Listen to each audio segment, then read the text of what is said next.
In this episode, I'm speaking with Mark Miller, who is the author of Retirement Reboot, Commonsense Financial Strategies for Getting Back on Track. Mark's a good friend, colleague, who's written a book that looks at retirement preparation from a holistic perspective. It's not just about the finances. Cue the music. Welcome to the Repurpose Your Career podcast, brought to you by Career Pivot. This podcast is where those of us in the second half of life come together to discuss how to repurpose our careers for the 21st century. Come listen to career experts give you proven strategies. Listen to people like you tell their stories on how they repurpose their careers. And finally, get your questions answered. Your host, Mark Miller, has made 6 career pivots over the last 30 years. He understands this is not about jumping out of the frying pan into a fire, but rather to create a plan where you make clear, actionable steps or pivots to a better future career. Are you ready to repurpose your career? Welcome to episode 302 of the Repurpose Your Career podcast. My name is Mark Miller, and I'll be your host every Monday for a discussion on what it's like to repurpose your career. In this episode, I'm speaking with Mark Miller, and that's M-A-R-K Miller, who is the author of Retirement Reboot, Commonsense Financial Strategies for Getting Back on Track. Mark's a good friend and colleague who has written a book that looks at retirement preparation from a holistic perspective. It's not just about the finances. Let me read you his bio. Mark Miller is a journalist, author, and podcaster with a national reputation as a top expert on retirement and aging, and at age 68, he is asking many of the same questions facing millions of older Americans. Mark has more than 15 years of experience covering the field. He contributes regularly to the New York Times Retiring column, which appears in the Sunday edition, where his articles are among the best-read personal finance stories in the paper. He writes monthly national columns on retirement for Reuters' Morningstar Wealth Management magazine. Mark's website, retirementrevise.com, publishes a newsletter and podcast that features interviews with authoritative experts in the field of retirement. Before we get any further, let me mention I have a sponsor for this episode, Magic Mind. Magic Mind is the world's first productivity drink. It's not an energy or coffee-based drink, but a drink that will help you stay focused. I've been using for about a year, and it has made a real difference, but more on later in the show. I found Mark's book the most well-rounded book on retirement that I've read. You'll learn how to make a plan, think about the timing of retirement, optimize Social Security, navigate Medicare, building savings, and tap home equity. You'll also explore ongoing strategies such as careful budgeting, generating income from work, even after retirement, planning for long-term care, and leveraging special assistance aimed at low-income workers. If you have low savings or none at all, his simple steps can help you make the most of your remaining working years and reboot the retirement you always imagined. Now, on to my discussion with Mark Miller. Welcome to the Repurpose Your Career podcast. I have the real joy of having my friend and colleague, Mark Miller, on the podcast. Mark is coming out, should be the day after this podcast releases, his book, Retirement Reboot, Commonsense Financial Strategies for Getting Back on Track. Welcome to the podcast. Thanks, Mark Miller. This is confusing for listeners, but we'll figure it out. He spells his name with a K, mine with a C. So people have been saying for years that you like to talk to yourself. So, yes. Why did you write the book, and who did you write it for? I've been at this beat now of covering retirement aging for about 15 years. And the more I study it and report on it, it strikes me that, we in the sort of the financial press, personal finance press corps, I guess I uncomfortably include myself in that group, have it kind of upside down. And, so much of what we write is aimed at people who kind of need the help least. The personal finance press is just full of articles about ways to get an edge here or there, how to save a few bucks on your taxes, how to, make a killing on this or that investment, how to play around with your required minimum distributions and the rest of that. And that's of interest to maybe the top third of households by income in the United States. The other 2/3 are getting close to retirement or in retirement without much in the way of retirement savings at all. Maybe nothing, maybe something that'll last a few years, and therefore are going to be living mostly on Social Security. And Social Security replaces anywhere from 40 to 50% of your pre-retirement income. And the most basic measure of, a successful retirement is your ability to maintain your standard of living. I mean, there's a tremendous amount of debate among retirement researchers about, the question, is there a retirement crisis in the United States? And they go through all kinds of convoluted analysis. But I think it really boils down to maintaining standard of living. So if you're going to replace 40 to 50% of your income with Social Security, and, sort of the rule of thumb out there is that people need maybe 70% or more to maintain their living standard, there's going to be a gap there that needs to be closed. Now, I think that rule of thumb is one that it's very general, and there are ways to play with that. You can reduce your expenses in retirement, for example, or there are other things you can do. So, but that's the basic audience I'm looking at here, is people who are going to struggle in retirement. The data tell us that maybe half of people over age 65 living alone in the United States do struggle to meet basic living expenses. We're not talking about the frills or the fancy stuff here. We're talking about food, transportation, paying the heating bill, the rent or the mortgage, et cetera. So that's the audience. I really wanted to do a book to help people who have retirement, in view and are not financially prepared. What are some things you can do to improve on that, even though retirement might be getting close?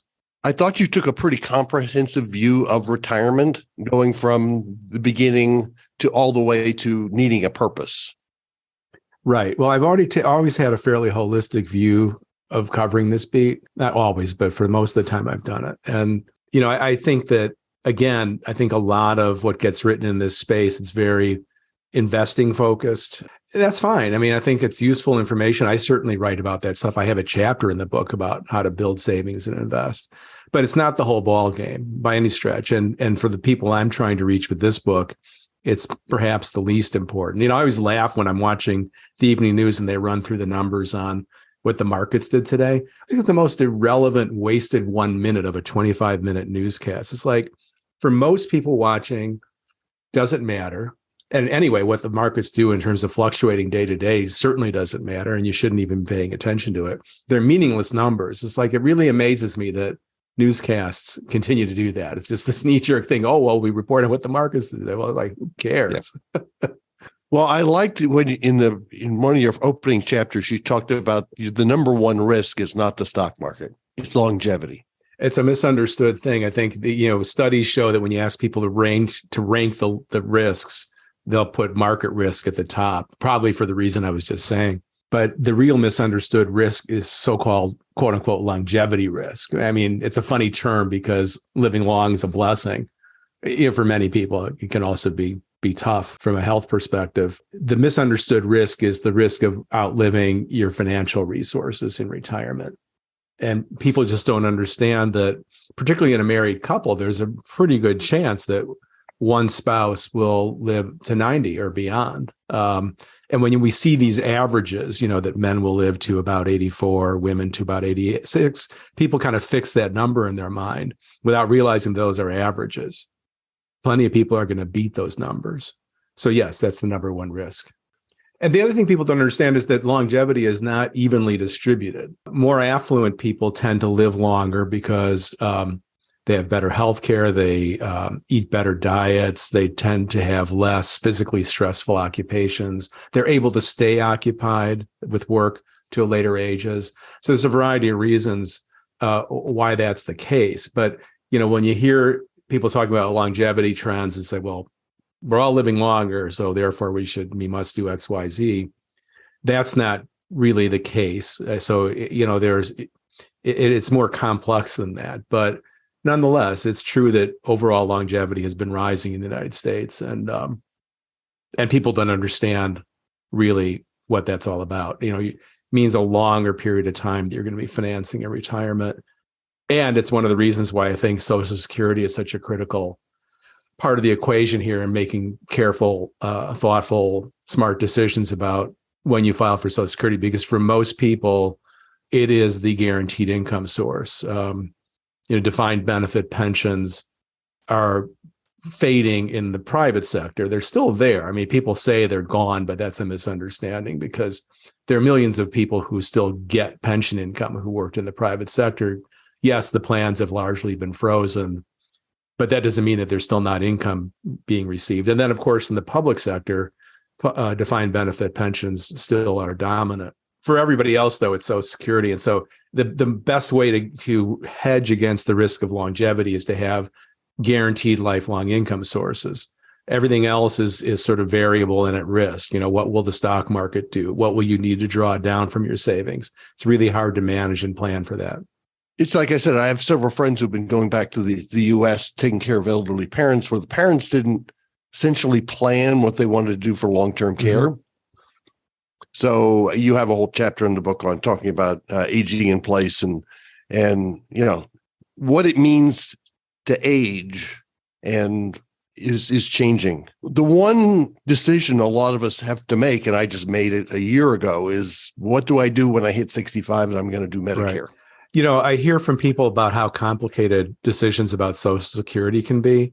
And my response to that is, yeah, you have to pay careful attention to that, but Medicare is much more complicated. I would say needlessly so. I think we've complicated Medicare as a result of having this kind of marketplace. Well, we've had a tremendous amount of privatization in Medicare over the last few decades. And so we have this kind of marketplace approach to the way we cover prescription drugs. And then we have the Medicare Advantage program, which is another privatized kind of marketplace-driven program so Medicare enrollees are kind of forced to wade through a lot of choices. I would say that's a really unfortunate and unnecessary development. I don't see any evidence whatsoever that privatization is making Medicare better. Actually, I think it's just the opposite. But to your point, I think the transition into Medicare out of one of these other insurance silos, whether that's employer coverage or the Affordable Care Act, is complicated and full of potential pitfalls. But I think, the big thing there are two big things to look out for when you enroll. One is to make sure you're not going to subject yourself to Medicare's late enrollment penalties. And this can apply to people who apply after they're 65, applying 67, 68. You're required to sign up for Medicare in a window around your 65th birthday, unless you are still actively employed and on an employer policy. For those people, it's okay to stay on their private plan later and delay Medicare. Also, spouses of those people, the employed person, has to be, the key term is actively employed. People sometimes, let's say you've left your job and let's say you have COBRA coverage, and you might think, oh, well, I still have my employer's coverage, therefore I can delay. And that's incorrect. You have to be still actively on the job. Now, if you miss your window to enroll, you're going to be subject to fairly onerous late enrollment penalties that are equal to 10% tacked on to your Part B premium for every 12 months that you are late. And that's a lifetime penalty. So if you're a couple of years late, let's say a 20% late enrollment penalty, you can run the numbers on that and see that it's a substantial figure. So late penalties are one thing to really be careful about. The other huge thing at the initial point of enrollment that I think a lot of people don't get, and I often kind of visualize this as it's like a decision tree. And the first thing on the decision tree is, do you go into traditional Medicare or are you going into Medicare Part C or Medicare Advantage, as it's known? Those are two important choices. What a lot of people don't know is that if you choose Medicare Advantage at this initial point of enrollment, that may be an irreversible decision. And just let me explain briefly why that is. When you enroll in traditional Medicare, the traditional Medicare doesn't come with a built-in cap on out-of-pocket expenses. So you're going to want supplemental protection or coverage. Some people get that from a former employer or a union, but many people buy a Medigap policy, Medicare MedSup, in the private market. And the best time to buy Medigap is when you're first signing up for Part B, because there's a guaranteed issue window, meaning that the insurance companies must sell you a policy no matter if you have pre-existing conditions, and they have to sell it to you at the best available price. Once that guaranteed issue window is closed, they're not required to sell you a policy. So let's say you pick Medicare Advantage when you're first signing up at 65, but at 67 or 68, say, I'm really not happy with Medicare Advantage. I want to go back into the traditional program during the annual fall enrollment. Well, you can do that, but you may not be able to get a Medigap, and I don't advise people to be in the traditional program without supplemental coverage. Those are the pitfalls there. I'm a big fan of the traditional program. We can talk about that if you like. I think for people who can swing the somewhat higher premium costs, upfront premium costs, it's the better choice. I call it kind of the gold standard of Medicare coverage. It's interesting, living here in Mexico, some of the hospitals will take Medicare Advantage to some extent, and a lot of people get seduced into taking Medicare Advantage for all the bells and whistles that aren't really worth all that. So can you dig into why you think Medicare is so much better than Medicare Advantage? Right. The great things about traditional Medicare are that you have access to almost any health provider in the U.S. Any health provider that participates in Medicare will take your Medicare card. When you're Medicare Advantage, you're in a managed care network, and the network can change at will of the insurer. So there's kind of a question of access. Will your doctors or preferred hospitals be in network or not? And will they stay in network? There's no guarantee that they will.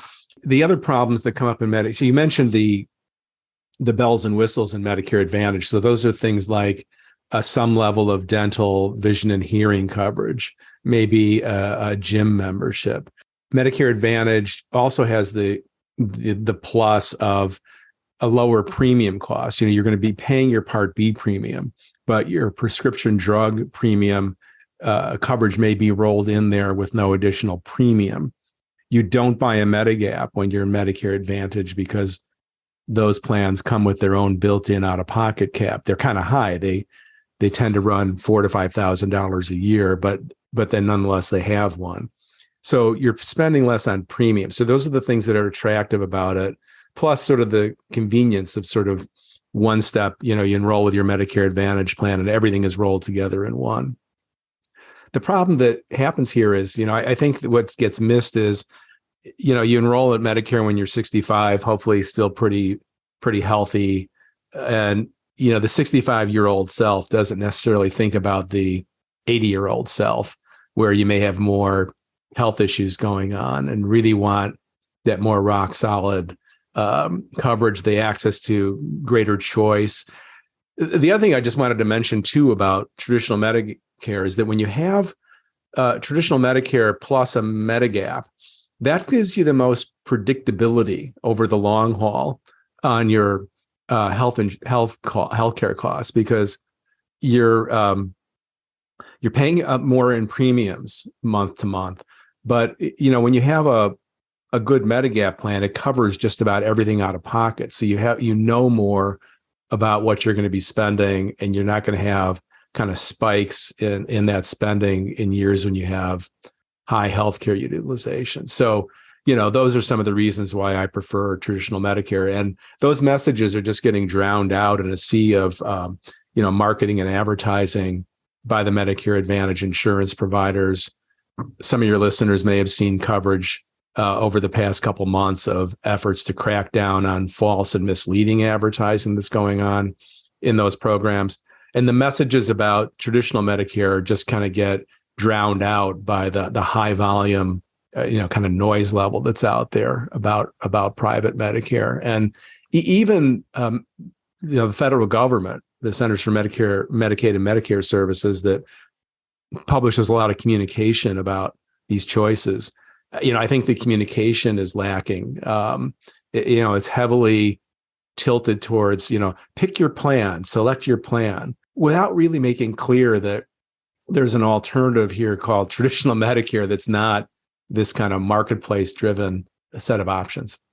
When my wife first became eligible for Medicare, leading up, I went and got the Medicare for Dummies book, which I found very good. And it was everything from how do I enroll for Medicare outside of the country to just simply what are all my options? And when I joined Medicare, I actually called my financial advisor and said, can you put me in touch with a Medicare specialist who could say, okay, am I eligible for a Part D? What if I do? What if I don't? Can I get a Medigap? You have a chapter on getting advice. It's more than just the financial advice. Right. It's everything from getting advice for aging in place, because I think you had a very good chapter on aging in place and starting selecting your home. Can I make a comment about, Sure. Backing up for a minute, you talked about getting in touch with a Medicare specialist to help with enrollment. Yeah. And that's interesting. I assume that means we're talking about an insurance broker. And it's interesting how people get advice on Medicare. We can talk about other types of advice too, if you like, but just a quick comment about advice in Medicare. An interesting survey that was done recently by the Commonwealth Fund, which studies health policy and healthcare, asking Medicare enrollees where they turn to for advice. And about a third get help from brokers. Another third or so turn to family and friends. And the rest just kind of are do-it-yourselfers.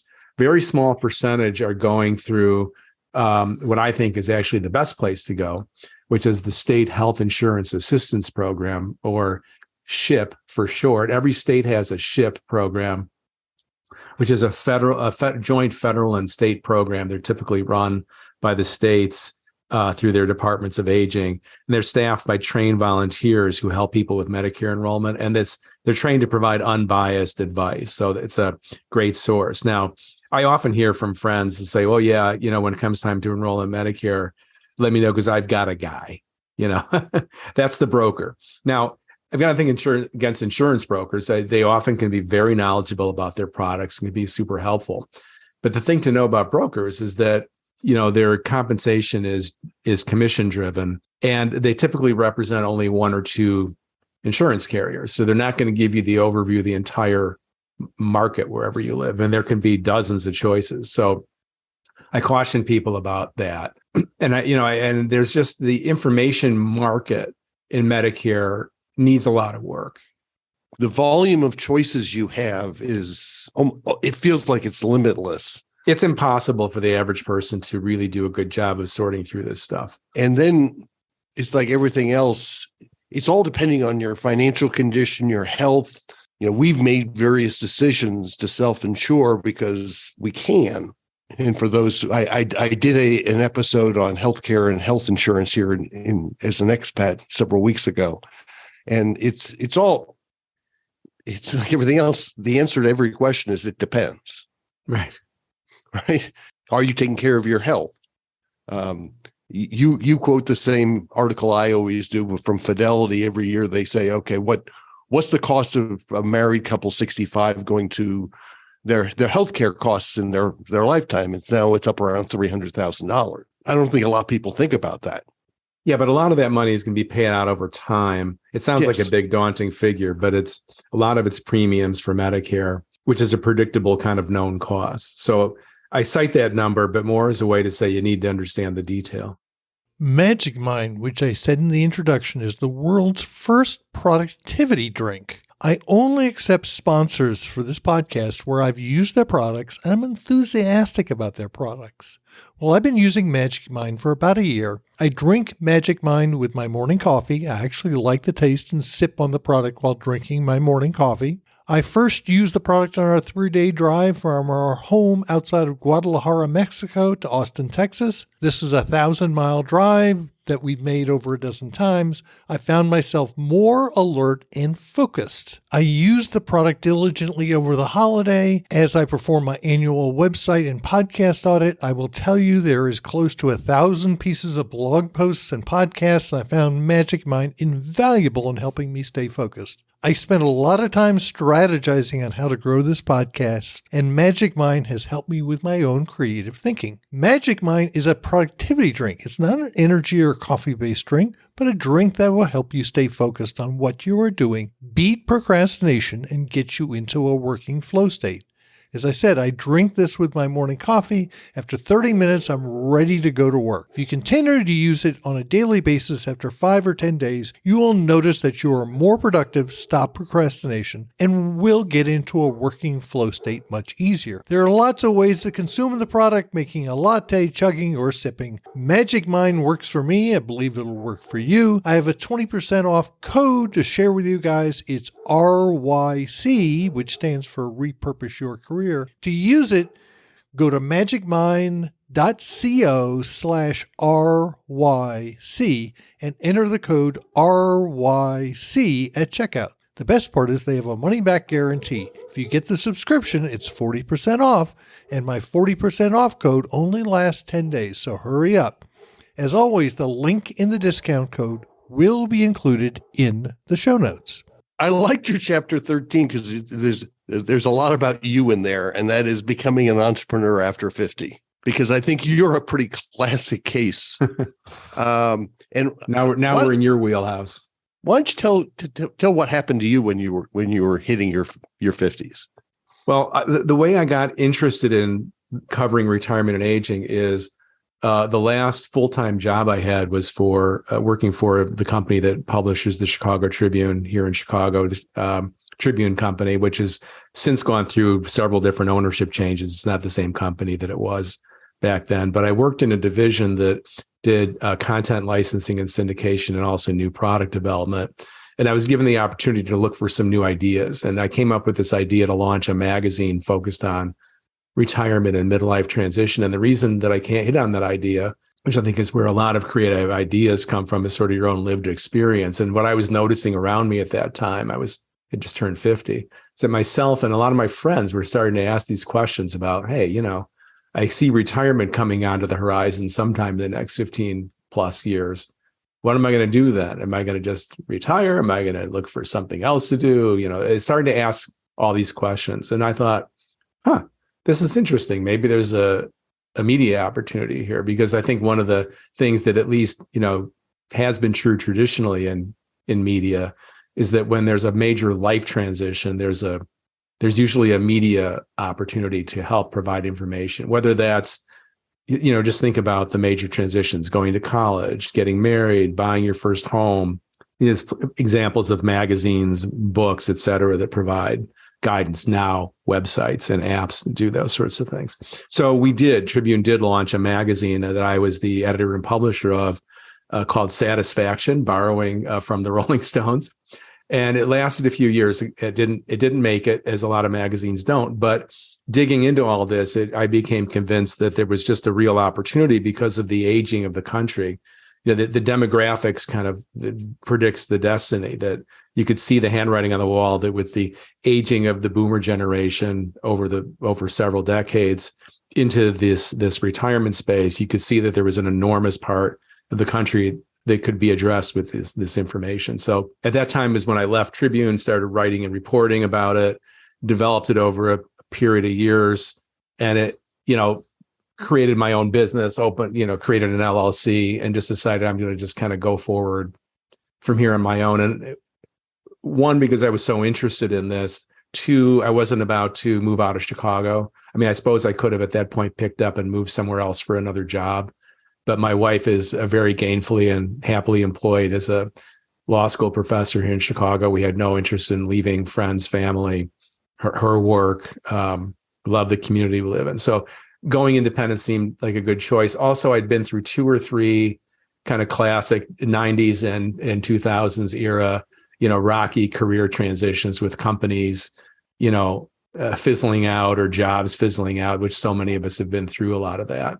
And it really seemed to me that a more stable path would be to just be my own boss. I laugh at people over the time have said, well, isn't it more risky to work for yourself? And from my perspective, it's a little bit like what they talk about in terms of investing diversification. So you want to be diversified as an investor because it reduces risk.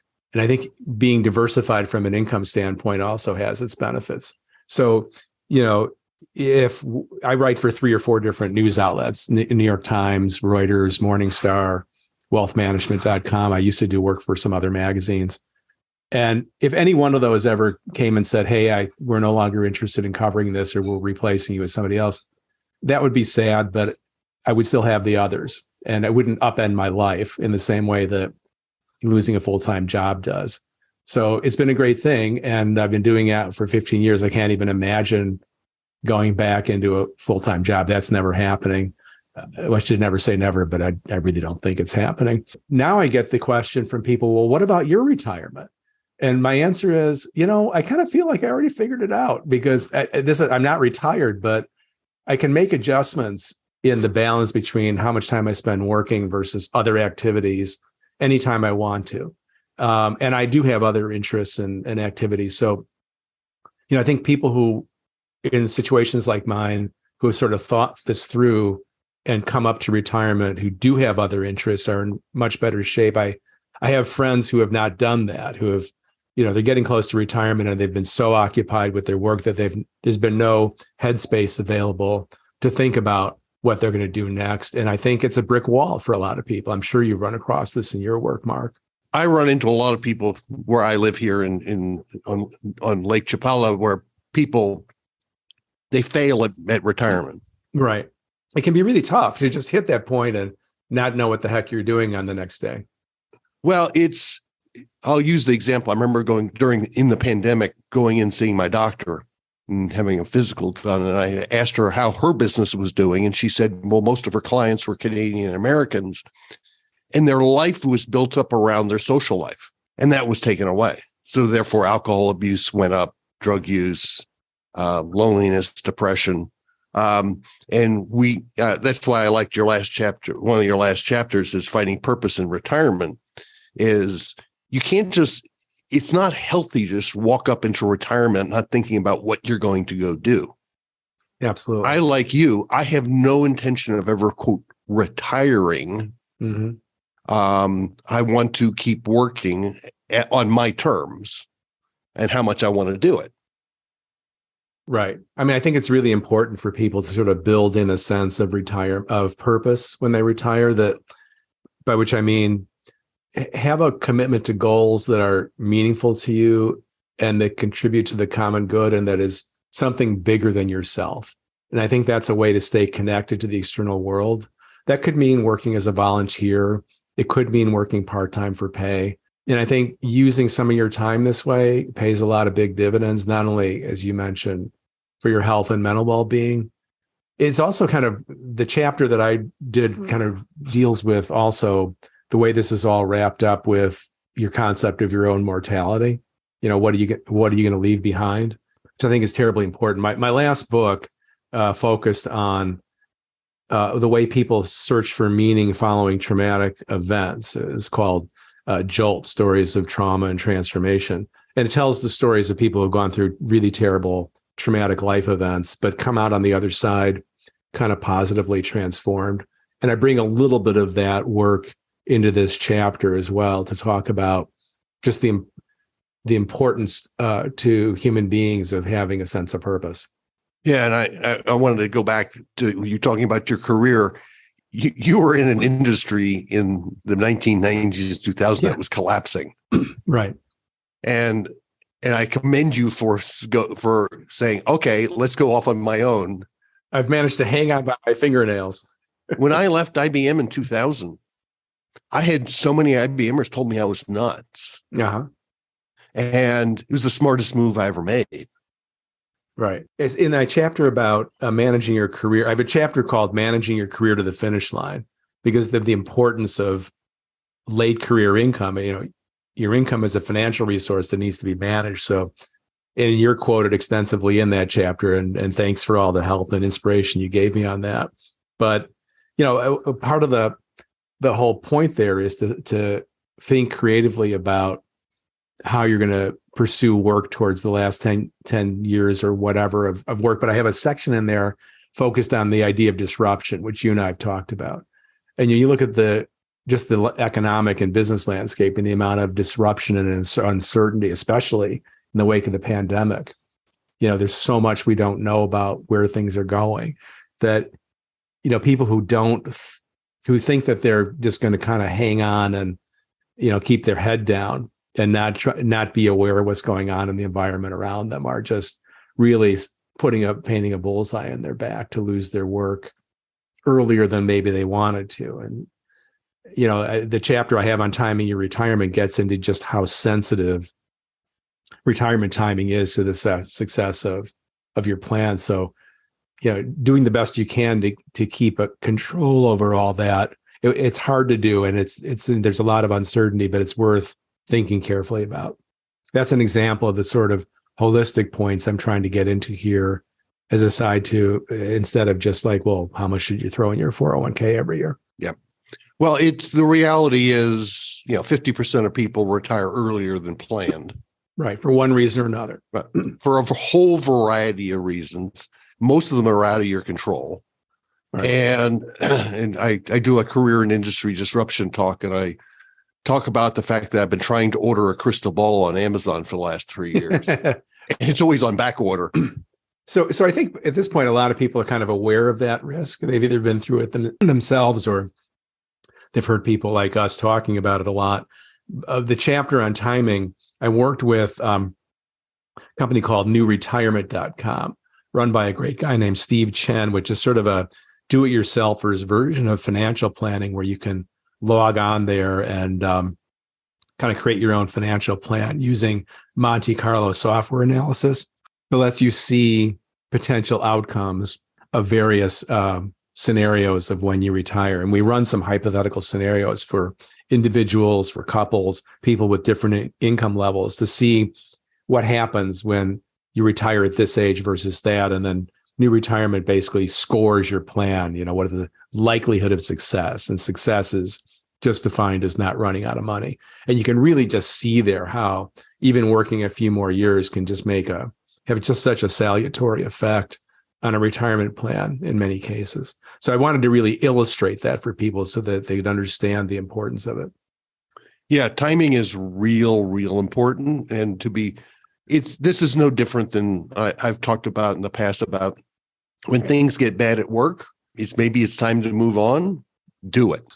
Right. And so, the reasons for the sensitivity are, one, if you're still working, it makes it easier to delay a Social Security claim, and it boosts your annual Social Security income later on.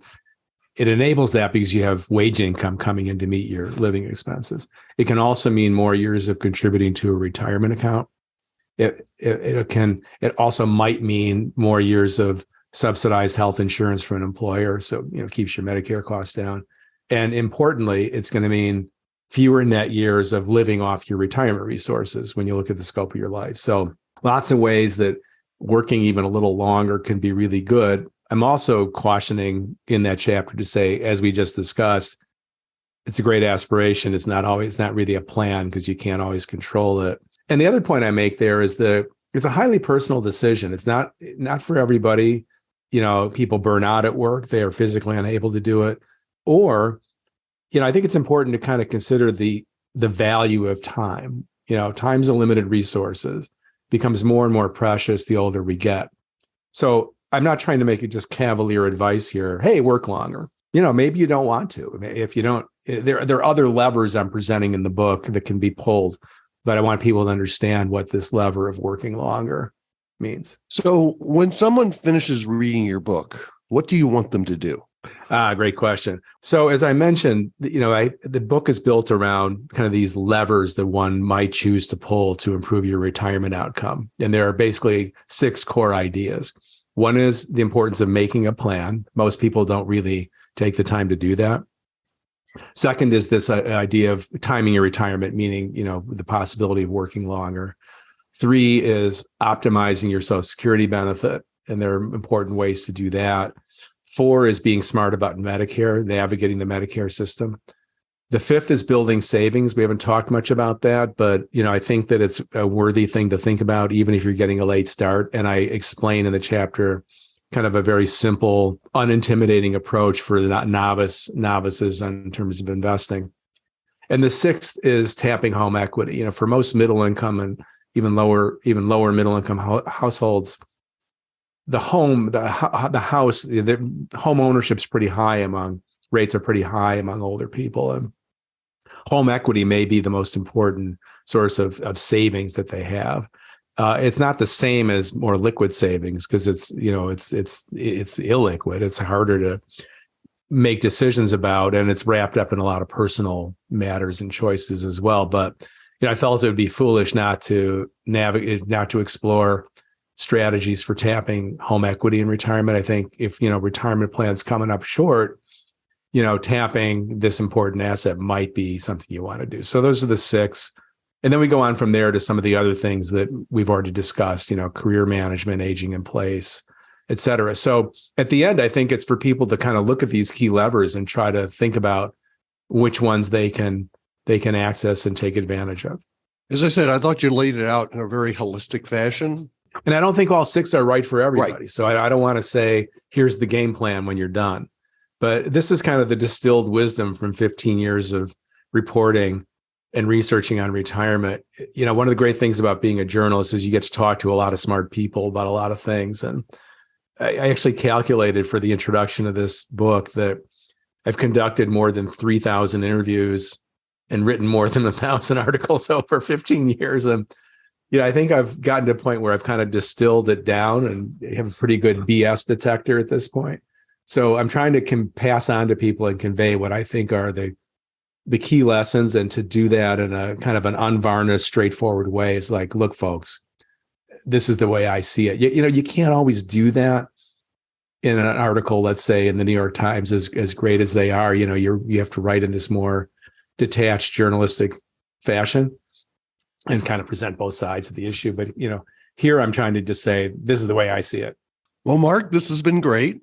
Pleasure. Always fun to talk to you, Mark Miller. If someone wanted to reach out and contact you, and more importantly, buy the book, how might they do that? The easiest thing to do is to visit my website, retirementrevised.com. You'll see info about Retirement Reboot there. And there's also, you can also find information there about how to sign up for my free Substack newsletter, which comes out on sort of an irregular basis. And I encourage people to sign up for that. I'll just mention quickly that along with the book, I'm doing a 6-part podcast series that launches this month, January, about some of the key ideas in the book, where I'm inviting guests on who are deep experts in topics like Social Security optimization or Medicare for discussions about some of these key ideas in the book. And those are going to run weekly in January and February. So those come embedded in the newsletter. You can also sign up for the podcast on either Apple Podcast or Spotify. Just search for the term Retirement Revised. But I think people may find some of the podcasts interesting. An old friend of mine asked me if, was there going to be a Cliff Notes version of the book? And I said, no, hopefully I've written in a very accessible, straightforward way, but how about a podcast? Well, I'm a big fan of your podcast. So thank you. Likewise, same here. So with that, Mark, thank you very much for being on the Repurpose Your Career podcast. Thanks so much, Mark. I hope you enjoyed that conversation. We only covered a few of the topics in the book. I would recommend you picking up a copy of the book, which will be available January 10th of 2023. Take a moment, go to careerpivot.com, sign up for the weekly Career Pivot Insights newsletter, which is sent out every Sunday. You'll get a weekly update on the podcast and white papers and new blog posts. My latest white paper, Ageism, Last Acceptable Bias, is available when you sign up. While there, do not forget to check out the Career Pivot community, which can be found at careerpivot.com/community. Feel free to connect with me on LinkedIn. Look for Career Pivot on Facebook and LinkedIn. You will find me on Twitter at Career Pivot, but I'm not really using it much anymore. Thank you for listening all the way to the end of the Repurpose Your Career podcast. You will find all the show notes at careerpivot.com/episode-302. You can also subscribe to the podcast on Apple Podcasts, Stitcher, Google Podcasts, Podbeam, Overcast, Spotify, Pandora, Amazon Music, and lots of other places where podcasts can be found. In fact, this podcast can be found on the Repurpose Your Career podcast channel on YouTube. Hope to see you next Monday for another episode of Repurpose Your Career podcast.